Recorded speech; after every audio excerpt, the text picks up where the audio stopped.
இந்த வண்டி fitting video தான் இப்போ நம்ம பார்க்க போகிறோம். உங்களுக்கு டிரான்ஸ்போர்ட்டில் வரும்போது இந்த மாதிரியே பாக்ஸாக வரும், பெரிய பாக்ஸாக வரும். நீங்கள் அப்படியே கட் பண்ணி எடுத்துக்கணும். ஒரு 5 ஐட்டம் அசம்பிள் பண்ணுற மாதிரி இருக்கும். இது ஹெட்டு, அதுக்கப்புறம் பார்த்தீங்கன்னா இது பேக் பம்பர், பேக்கில் உள்ளது இண்டிகேட்டர் லைட்ரு. அடுத்து உங்களுக்கு ஸ்டேரிங் வந்துடும். அதுக்கப்புறம் இது வந்து ஹெட்டுக்கு மாட்டுறது விண்ட்ஷீல்டு, அது வந்துடும். அப்புறம் கீழே பார்த்தீங்கன்னா உங்களுக்கு சப்போர்ட்டிங் ராடு ஒன்று வந்துடும். இந்த மாதிரி பாக்ஸ் பீஸாக வந்துடும். அதாவது 85% உங்களுக்கு ஃபிக்ஸிங்கில் தான் வரும். ஒரு 15% தான் நீங்கள் ஃபிட் பண்ணுற மாதிரி இருக்கும். அடிஷனலாக நம்ம காலுக்கு வச்சு போப்போம்ல ஃபுட் ரேசர், அது வந்துடும். அப்புறம் கீழே சப்போர்ட்டிங் ராடு வந்துடும். இதைத்தான் நம்ம ஃபிக்ஸ் பண்ண போகிறோம். அதை 1 by 1 எப்படி ஃபிக்ஸ் பண்ணுறதுங்கிற பார்ப்போம். ஃபர்ஸ்ட் நீங்கள் ஃபிட் பண்ணுறது என்னென்னா, 2 ஃபுட் ரேசரையும் ஃபிட் பண்ணுற மாதிரி இருக்கும். இந்த சைடு ஒன்று வந்துடும். உள்ளே வச்சு ஜஸ்ட் ஒரு லாங் தட்டுனா உங்களுக்கு லாக் ஆகிரும். அது மாதிரி இந்த சைடு வந்துடும். இதில் அடிஷ்னலாக என்னென்னா, அந்த எல்லோ கலர் ஒயர் இருக்குது பார்த்தீங்களா, அதை மட்டும் நீங்கள் கனெக்ட் பண்ணுற மாதிரி இருக்கும். அந்த ஒயர் எதுக்காண்டினா பிரேக்குக்காக உள்ள ஒயரு. இதை எப்படி கனெக்ட் பண்ணுறாங்களோ அது மாதிரி கரெக்டாக கனெக்ட் பண்ண மட்டுமே உள்ள லாக் ஒரு கிளிக்குன்னு ஒரு சவுண்ட் வரும். அப்போ உங்களுக்கு லாக் ஆயிடுச்சுன்னு அர்த்தம். இதுவுமே இங்கிட்ட எப்படி நம்ம லாக் பண்ணியிருக்கோமோ அது மாதிரி லாக் பண்ணிக்கிற வேண்டியதான். 2 சைடும் அந்த மாதிரி லாக் பண்ணிக்கோங்க. லாக் பண்ணிட்டு ஃபைனலாக இந்த 3 ஸ்க்ரூ இருக்கு பாருங்க, இந்த 3 ஸ்க்ரூவை கழட்டிட்டு தான் நம்ம சப்போர்ட்டிங் ராடு மாட்டுற மாதிரி இருக்கும். இப்போ பார்த்துருக்கீங்களா, அந்த 5 ஸ்க்ரூவையும் கழட்டுற மாதிரி இருக்கும். இது இந்த மேலே உள்ள 3 இங்கே உள்ளது. இந்த ஸ்க்ரூ கழட்டிட்டு இந்த ஃபுட் ரேசர் அதை வச்சு அப்படியே ஸ்க்ரூ போட்டுக்கணும். கரெக்டாக அந்த ஹோலுக்கு நேராக பார்த்து மாட்டிக்கிறவனு. அதே மாதிரி இந்த சைடும் ஸ்க்ரூவை கழட்டிட்டு அதே ஃபுட் ரேசரை கழட்டிக்கணும். ரைட்டு லெஃப்ட்னு 2 இது இருக்கும். கரெக்டாக ரைட்டு உள்ளது ரைட்டுக்கும் லெஃப்ட் உள்ளது லெஃப்ட்டுக்கும் கரெக்டாக போட்டுக்கிற வேண்டியதான்.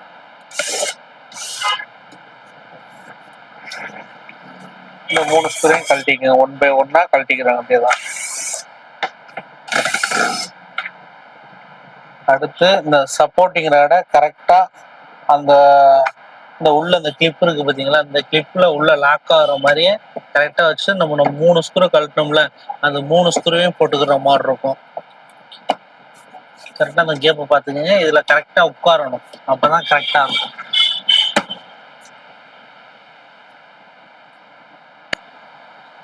இப்போ இந்த இதில் 3 ஸ்க்ரூ போட்டணும். 1 2 3 ஏற்கனவே 2 ஸ்க்ரூ போட்டாச்சு. பேலன்ஸ் உள்ள 3 ஸ்க்ரூ ஏற்றிக்க வேண்டியதான்.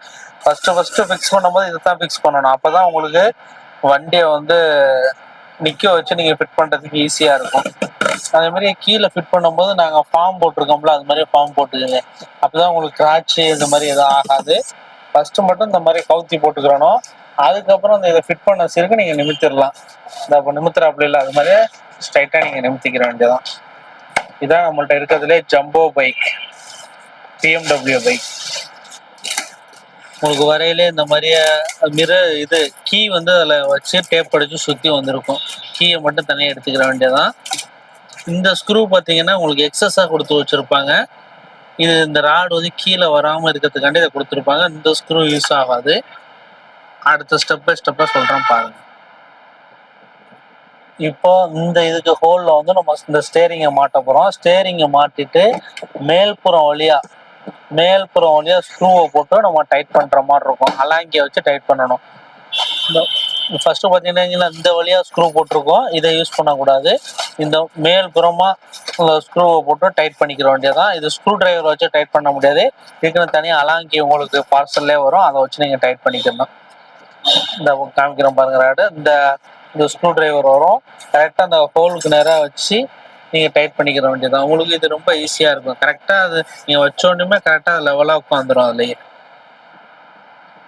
இந்த மாதிரி அலாங்கி வந்துடும். அலாங்கி வச்சு நல்லா எந்த அளவுக்கு உங்களால் டைட் பண்ண முடியுமோ அந்த அளவுக்கு நல்லா டைட் பண்ணிக்கிங்க. இந்த மாதிரி டூல்ஸ் எதுவும் உங்கள்கிட்ட அடிஷ்னலாக கையில் கிடச்சா கூட இந்த மாதிரி வச்சு சுற்றிக்கிங்க. இப்படி சுற்றும் போது உங்களுக்கு ஈஸியாக இதாகும்.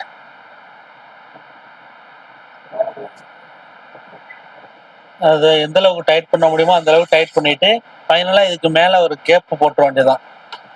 அது வந்து உங்களுக்கு பாக்குறதுக்கு ரொம்ப லுக்கா இருக்கும். போட்டு லாக் டைப் மாதிரி இருக்கும். அந்த லாக்குக்கு நேரா வச்சு ஒரு தட்டு, அவ்வளவுதான், லாக் ஆயிடுச்சு. இப்ப அடுத்து என்ன நம்ம ஃபிக்ஸ் பண்ண போறோம்னு கேட்டீங்கன்னா, அது மாதிரியே ஒவ்வொன்றும் ஃபிக்ஸ் பண்ணும்போது உங்களுக்கு இந்த மாதிரியே நீங்க லாக் பண்ற மாதிரி இருக்கும். கரெக்டா அந்த பின்ன அந்த ஹோலுக்கு நேரா வச்சு கரெக்டா ஒரு லாக் பண்ணிடணும். லாக் பண்ண உடனே அதில் கிளிப் இதாயிடும். இந்த மாதிரி நம்ம பிரேக்குக்கு இந்த மாதிரி லாக் பண்ணோம். அடுத்து இதுக்கு பண்றோம். அடுத்து நம்ம என்ன பண்ண போறோம்னா ஹெட்டு பண்ண போறோம். ஒவ்வொன்றுக்கும் பண்ணும்போதும் ஒயர் உங்களுக்கு தனித்தனியா எடுத்திருப்பாங்க.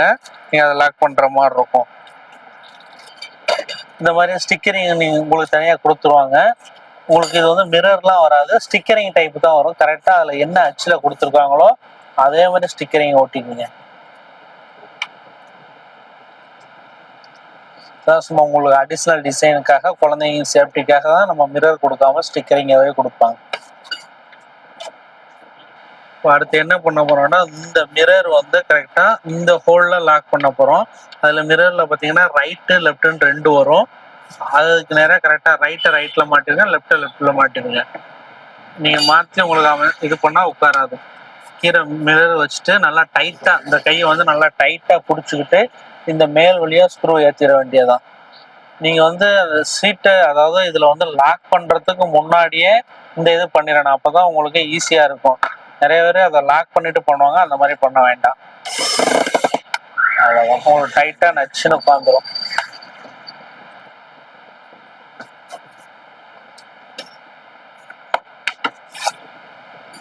இப்போ பார்த்துக்கிங்க, இப்போ 2 சைடுமே நம்ம மிரர் போட்டு ஏற்றியாச்சு. இந்த சைடும் ஏற்றியாச்சு, இந்த சைடும் ஏற்றியாச்சு.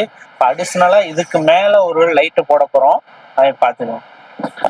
உங்களுக்கு வந்து டைரக்டா வந்து அந்த ஹெட் வந்து சும்மா நார்மலா போகாது. இந்த இதுல உள்ளதை இதையும் லேசா ஓப்பன் பண்ணிக்கின்னு இப்போ பண்ணுவாப்புல பாருங்க. ரொம்ப புஷ் பண்ணிருக்க வேணா, நார்மலா இது உடையாத அளவுக்கு லைட்டா இதை கழட்டிக்க. இந்த இது எப்படி கழட்டுருக்கு பார்த்தீங்களா, அதே மாதிரியே அந்த சைடு கழட்டிக்கிறணும். கலராத பட்சத்தில் லேசா ஸ்க்ரூ டிரைவர் வச்சு லேசா நம்பி விட்டு இந்த மாதிரி கழட்டி வச்சுக்கோங்க. கழட்டிட்டு இந்த சென்டர்ல அந்த ரெட் ஒயர் கொடுத்துருக்காங்க பார்த்தீங்களா, கையில விட்டுரும்.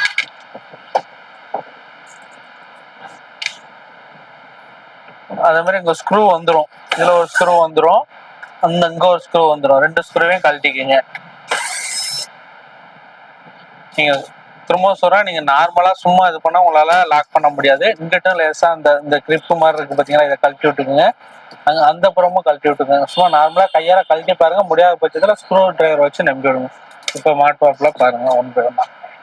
இதுதான் ரொம்ப மெயினானது.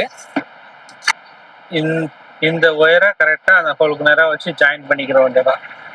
ஒவ்வொன்றும் மாட்டும் போது உங்களுக்கு லாக்கான சவுண்ட் வரும், கிரிப்புன்னு ஒரு சவுண்ட் வரும், அதை பார்த்துக்கணும். ஒயரை வந்து நல்லா ஃபுல்லா தள்ளி வச்சிட வேண்டியதான். ஒன்று இந்த புறம் தள்ளினாலும் ஓகே தான், இந்த சைடு உங்களுக்கு தள்ளினாலும் ஓகே தான்.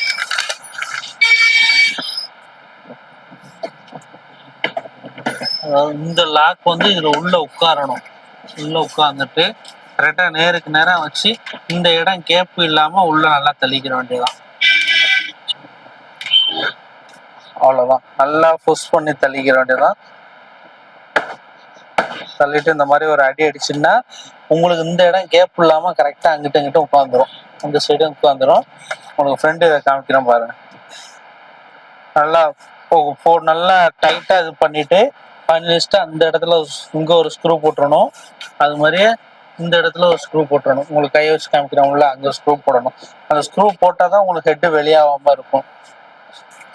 அது மாதிரி கேப்பை மாட்டிட்டு இந்த இருக்கு பார்த்தீங்களா, இந்த இடத்துல ஸ்க்ரூ போட்டுறணும். கரெக்டாக அந்த லாக்ல மாட்டி விட்டு கரெக்டாக ஸ்க்ரூ போட்டால் தான் உங்களுக்கு கரெக்டாக நிற்கி. இந்த இடத்த ரொம்ப நல்லா கவனிச்சுக்கோங்க. அவ்வளோதான். இந்த மாதிரி தட்டும் போது உங்களுக்கு கரெக்டாக இந்த இது வந்து நம்ம முன்னாடி கழட்டினோம்ல, அது வந்து இந்த ஹெட்டோட ஜாயிண்ட் ஆகிக்கிறோம். இப்போ இங்கே ஒரு ஸ்க்ரூ போட்டுறணும், இங்கே ஒரு ஸ்க்ரூ போட்டுக்கிற வேண்டியதான். இப்போ பார்த்தீங்கன்னா அந்த ஹெட்டை கம்ப்ளீட்டாக நம்ம மாட்டியாச்சு. மாட்டி முடிஞ்சு என்ன பண்ணுறோம்னா, இந்த இடத்துல ஒரு ஸ்க்ரூ போட்டுரும், இங்கிட்ட ஒரு ஸ்க்ரூ போட்டுரும். அதே மாதிரி ஆப்போசிட்லேயும் அந்த மாதிரி ஸ்க்ரூ போட்டுறணும். அப்போதான் உங்களுக்கு ஹெட் வந்து வெளியாகாம இருக்கும்.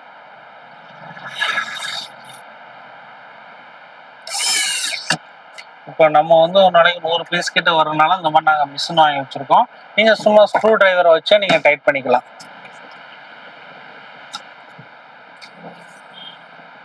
மேலே அதாவது ஹெட்டு கலராத அளவுக்கு மேலே 2 ஸ்க்ரூ வந்துடும், இங்கேயும் வந்துடும், அப்படியே அதுக்கு லாஸ்ட்ல அந்த சைடுமே ஸ்க்ரூ வந்துடும்.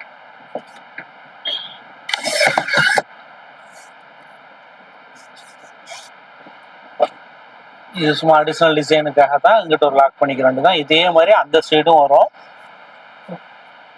ஸ்க்ரூ எதுவும் வராது இதுக்கு. சும்மா அதுக்கு அந்த ஹோலுக்கு நேரம் வச்சு மேலே ஒரு தட்டு கீழே ஒரு தட்டு, அவ்வளோதான், முடிச்சு லாக் ஆகிக்கிறோம். இதெல்லாம் அடிஷனல் டிசைனுக்காக உள்ளது. அடுத்து என்ன பார்க்க மாட்டா, ஃப்ரண்ட் இந்த ஹெட் இருக்கு பார்த்தீங்களா, அதுக்கு மிரர் மாற்றுறது அப்படின்னு பார்ப்போம். இது அடிஷனல் மிரரு. இப்போ கரெக்டாக இந்த இருக்கு பாருங்க, இந்த இந்த இடம் இருக்கு பார்த்தீங்களா, விரல வைக்கணும்ல, கரெக்டாக இதில் தான் அந்த இதை கரெக்டாக வச்சு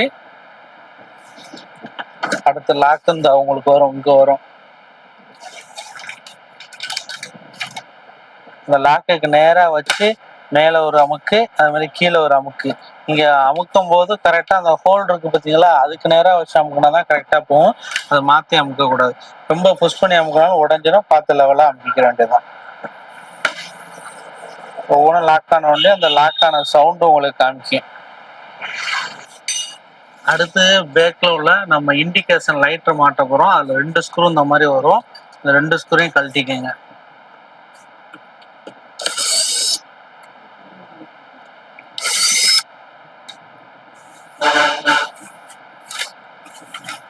கழட்டிட்டு அந்த இண்டிகேட்டர் இது வரும்ல, அதை அப்படியே உள்ள லாக் பண்ணிக்கிற வேண்டியதான்.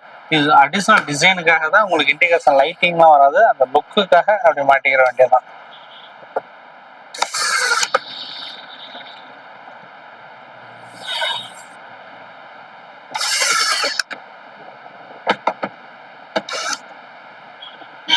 உங்களுக்கு பாக்ஸ்ல எப்போ வரமோ எப்போவுமே இதுல பேட்டரி லைன்ல ஒரு லைன் அந்த பாயிண்ட் எடுத்தா இருக்கும். நீங்க அதை ஃபிக்ஸ் பண்ணிக்கிற மாதிரி இருக்கும். அந்த 3 ஸ்க்ரூ சீட்ல உள்ள இந்த 3 ஸ்க்ரூவையும் கழட்டிக்கணும். கழட்டிட்டு அந்த கனெக்ஷனை கொடுக்கணும். நிறைய பேர் இந்த கனெக்ஷன் கொடுக்காம சார்ஜ் போடுவாங்க. அது சார்ஜ் ஏறவே ஏறாது. அந்த கனெக்ஷன் கொடுத்துட்டு தான் நீங்க போடுற மாதிரி இருக்கும். ஒயிட் கலர் பாயிண்ட் இருக்கு பார்த்தீங்களா, அதுதான். ஜஸ்ட் வச்சு ஒரு லாக் பண்ணா உங்களுக்கு லாக் ஆகிக்கிறோம். இதை கழட்டுற எப்படின்னு கேட்டீங்கன்னா, அதே மாதிரியே புஷ் பண்ணி நீங்க எடுத்தீங்கன்னா உங்களுக்கு கழட்டிக்கிற மாதிரி இருக்கும். இப்போ 1 வாரம் யூஸ் பண்ணாம இருந்தால் அது மாதிரி கழட்டி விட்டு போயிருங்க. அப்பதான் உங்களுக்கு பேட்டரி நல்லா லைஃப் வரும். இல்லை தொடர்ச்சியாக ஓட்டுற மாதிரி இருந்தால் தேவையில்லை. அடுத்து உங்களுக்கு கீ டைப் வந்துடும். இந்த கீயை போட்டு ஆன் பண்ணிக்கிற வேண்டியது. ஆன் பண்ணோட்டியுமே உங்களுக்கு இந்த மாதிரி மியூசிக்கோட ஆன் ஆகும். லைட்டிங்லாம் அப்படி வந்துடும். அடிஷ்னலாக உங்களுக்கு சொல்கிறேன். இது ஆக்சிலேட்டரு. இது வந்து ஆன் ஆஃப் கீ. இது ஃபார்வேர்டு பேக்வேர்டு ஆப்ஷனு. இது பார்த்தீங்கன்னா பிரேக்கு. இந்த சைடில் வந்துடும் சார்ஜிங் பாயிண்ட்டு. ஃபஸ்ட்டு போடும்போது க்ரீன் கலர், அதுக்கப்புறம் இதில் சார்ஜ் ஏறும்போது ரெட் கலராக தான். இது கியர். நம்ம எங்கிட்ட போகிறோமோ அங்கிட்ட ஃபார்வேர்டு, சென்டர், நியூட்ரலு, இது பேக்வேர்டு. அவ்வளோதான். நம்ம அசம்பிளிங் முடிச்சாச்சு சக்ஸஸ்ஃபுல்லாக.